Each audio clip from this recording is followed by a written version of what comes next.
क्या आप लोगों के असली रंग पहचान सकते हैं? सोचिए जरा, आपने कभी किसी से बात की और लगा कि वो बिल्कुल समझ ही नहीं रहा?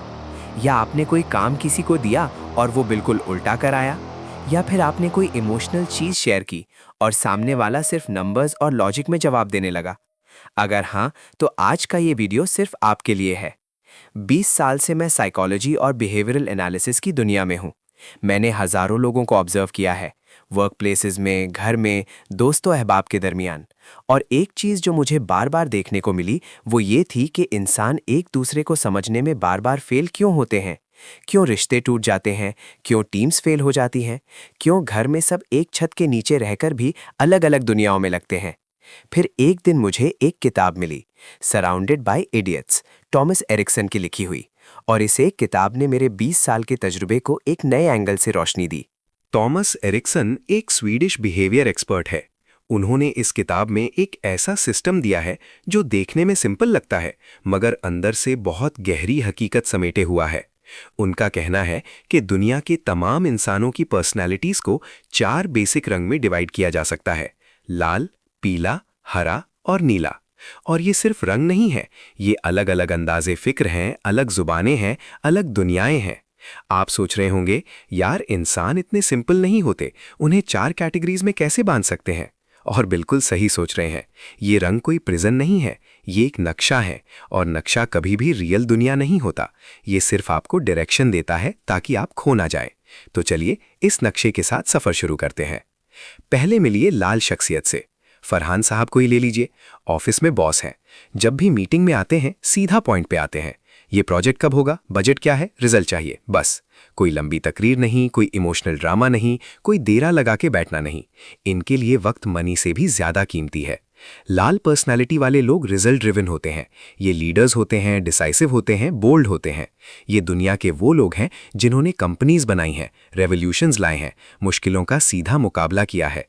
लेकिन, और ये में बहुत इंपॉर्टेंट लेकिन है, ये दूसरों की फीलिंग्स को समटाइम्स बुलडोज कर देते हैं। इन्हें लगता है कि इमोशंस का काम चाय की प्याली में होता है, मीटिंग रूम में नहीं। आप अगर लाल इंसान के साथ काम कर रहे हैं तो याद रखें, डायरेक्टली बात करें, लॉजिक दें, ऑप्शंस मत दें, सॉल्यूशंस दें।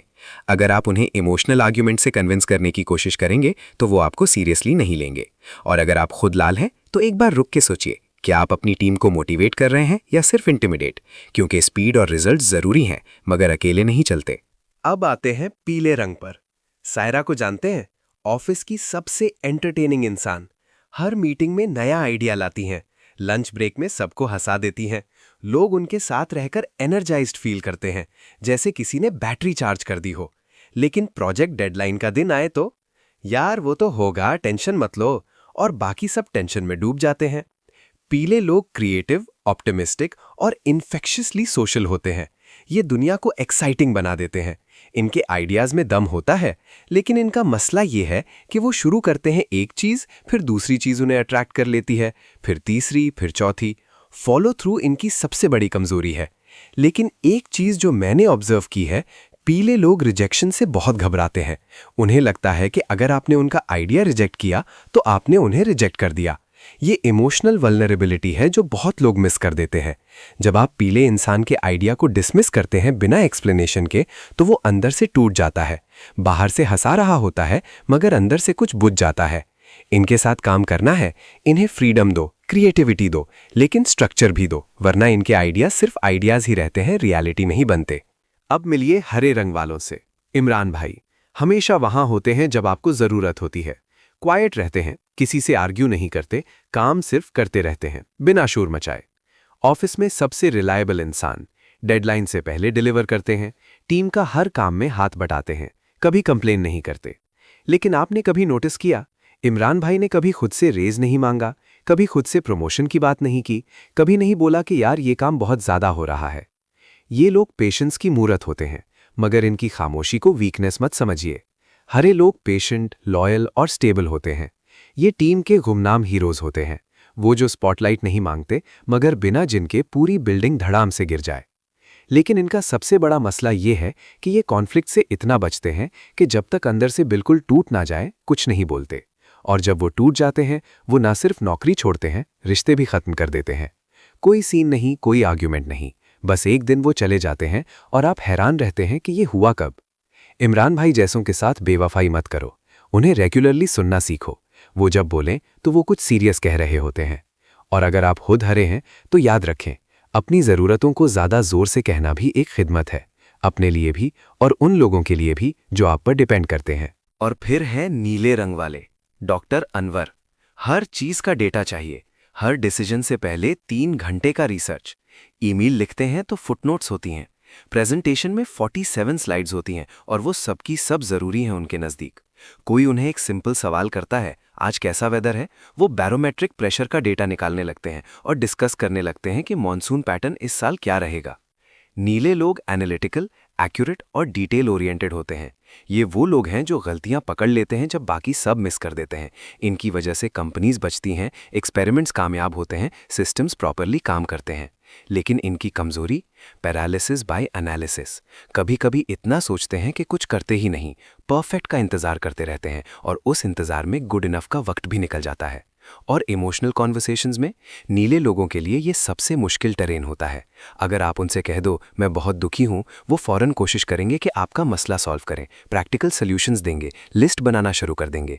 ये नहीं जानते कि कभी कभी आप सिर्फ सुनना चाहते हो। अब सोचो, ये 4 लोग अगर एक ही ऑफिस में हो तो क्या होगा? लाल चाहता है फास्ट रिजल्ट्स, पीला चाहता है फन और अप्रिसिएशन, हरा चाहता है स्टेबिलिटी और नो कॉन्फ्लिक्ट, नीला चाहता है परफेक्ट डेटा और एक्यूरेसी। जब लाल पीले को कह देता है स्टॉप वेस्टिंग टाइम, पीला अंदर से टूट जाता है और उस दिन के बाद से वो अपना बेस्ट नहीं देता। जब नीला लाल को 47 स्लाइड्स की प्रेजेंटेशन दिखाता है, लाल 5 मिनट्स में मीटिंग छोड़ देता है और नीले को यूजलेस समझता है। जब हरे इंसान से कोई फोर्सफुली कुछ नहीं पूछता, कोई अप्रिसिएशन नहीं देता, वो समझता है कि किसी को परवाह नहीं और धीरे धीरे अंदर ही अंदर बंद हो जाता है। जब पीला नीले को सरप्राइज हक देता है, नीला फिजिकली अनकंफर्टेबल हो जाता है और पीले को वियर्ड समझता है। ये सब इडियट्स नहीं है, एक भी नहीं, ये सिर्फ अलग हैं और अलग होना कोई प्रॉब्लम नहीं है। असल मसला ये है कि हम अज्यूम करते हैं कि सब लोग वैसे ही सोचते हैं जैसे हम सोचते हैं। हम अपनी ज़बान में बोलते हैं और एक्सपेक्ट करते हैं कि दूसरा अपने आप ट्रांसलेट कर ले। थॉमस एरिक्सन ने कहा, और मैं ये बात बहुत गहराई से फील करता हूँ, कि दुनिया में कम्युनिकेशन का सबसे बड़ा मसला ये नहीं है कि लोग एक दूसरे की बात नहीं सुनते। मसला ये है कि वो सुनते हैं मगर अपने ही फ्रेम में। और ये सिर्फ ऑफिस की बात नहीं, सोचो अपनी घर की सिचुएशन। अम्मा हमेशा फील करना चाहती हैं कि सब ठीक है, सब खुश हैं, घर में सुकून है, ये हरा है। अब्बा चाहते हैं कि घर एफिशिएंटली चले, बिल्स टाइम पे भरो, फ्यूचर का प्लान हो, कोई ड्रामा नहीं, ये लाल है। भाई हर वक्त नया प्लान लाता है, चलते हैं कहीं, करते हैं कुछ नया, बोरिंग मत रहो, ये पीला है। और आप सबको सुनने की कोशिश कर रहे हो, सोचते हो, प्लान बनाते हो, एनालाइज करते हो, शायद आप नीले हो। ये चारों जब एक साथ एक डिसीजन लेने बैठें तो आप समझ सकते हो क्यों घर में इतनी डिबेट होती है, क्यों कभी कभी ऐसा लगता है कि सब अलग अलग दुनिया में रह रहे हैं, जबकि हकीकत में सब एक ही छत के नीचे हैं। लेकिन अगर आप समझ जाओ कि वो कौन सा रंग है और आप उसके मुताबिक बात करो तो कुछ मैजिकल होता है। अम्मा को स्टेबिलिटी और अप्रिसिएशन चाहिए, दो उन्हें, शुक्रिया कहें, बताएं कि उनकी वजह से घर घर लगता है। अब्बा को लॉजिक चाहिए, फैक्ट से बात करो, प्लानिंग के साथ आओ। भाई को एक्साइटमेंट चाहिए, साथ में कुछ नया करो, उसकी एनर्जी को चैनल करो, रोक मत। और अगर खुद नीले हो तो कभी कभी डेटा छोड़ो और सिर्फ फील करो। मैं ये बातें थ्योरियां नहीं कर रहा, मैंने ये अपनी ज़िंदगी में अप्लाई किया है। मैंने अपने खुद के रिश्तों में देखा है कि जब मैंने लोगों को उनकी अपनी ज़बान में समझना शुरू किया तो वो रिश्ते कितने ज़्यादा मीनिंगफुल हो गए। तो दोस्तों, सराउंडेड बाय इडियट्स सिर्फ एक पर्सनैलिटी टेस्ट की किताब नहीं है, ये एक आईना है। जब आप इस किताब को पढ़ते हैं तो आप खुद को देखते हैं, आपकी खूबियां और आपकी कमजोरियां, और फिर आप दूसरों को भी देखते हैं। उन्हें जज करने की जगह उन्हें समझने की कोशिश करते हैं। और जब ये होता है, रिश्ते मजबूत होते हैं, टीम्स बेटर काम करती हैं, घर में सुकून आता है और इंसान अकेला फील करना बंद कर देता है, क्योंकि वो समझ जाता है कि ये जो फासला था, ये सिर्फ लैंग्वेज का फासला था। इस किताब को ज़रूर पढ़ें, अपनी पर्सनालिटी पहचानें, अपने लोगों की पर्सनालिटी समझें और फिर देखें आपकी ज़िंदगी कितनी ज़्यादा स्मूथ और मीनिंगफुल हो जाती है। क्योंकि मैंने 20 साल में ये सीखा है, दुनिया में कोई इडियट नहीं होता, बस अलग अलग दिमाग होते हैं, अलग अलग ज़रूरतें होती हैं, अलग अलग ज़बानें होती हैं, और जब आप उनकी ज़बान सीख लेते हैं तो हारना मुश्किल हो जाता है। अगर आपको ये वीडियो पसंद आई हो तो लाइक करें, कमेंट करें और शेयर और सब्सक्राइब करना ना भूलें।